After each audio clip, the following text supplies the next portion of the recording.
Pourquoi est-ce qu'on a autant d'études sur certains médicaments et presque rien sur des substances naturelles présentes dans notre alimentation depuis des milliers d'années?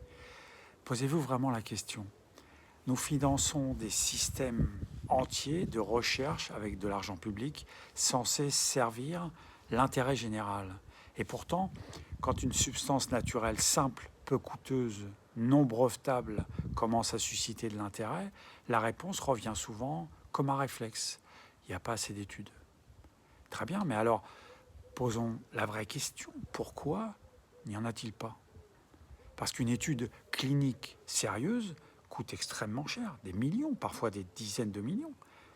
Et quand il n'y a pas de retour financier possible derrière, quand aucun brevet ne peut être déposé, quand aucun monopole ne peut être créé, quand aucun marché ne peut être verrouillé, les financements deviennent rares. Ce n'est pas forcément un complot organisé, c'est un système où la logique économique oriente naturellement la recherche vers ce qui peut être rentable. Résultat, on explore en profondeur ce qui peut devenir un produit, on explore beaucoup moins ce qui ne peut pas être vendu comme tel.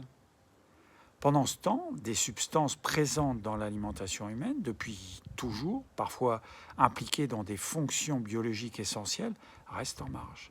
Non pas parce qu'elles sont sans intérêt, mais parce qu'elles ne sont pas prioritaires dans un modèle basé sur le retour sur investissement.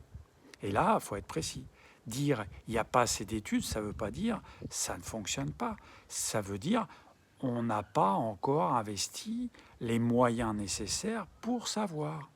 Et entre ignorance et inefficacité, il y a un gouffre. Le vrai enjeu n'est pas donc de croire aveuglément, ni de rejeter systématiquement. Le vrai enjeu, c'est de rééquilibrer la recherche, de remettre de la lumière sur ce qui est simple, ancien, naturel, potentiellement fondamental. Parce que la santé ne devrait pas être uniquement guidée par la rentabilité. Elle devrait aussi être guidée par son bon sens biologique, l'observation, l'intérêt collectif, bien sûr.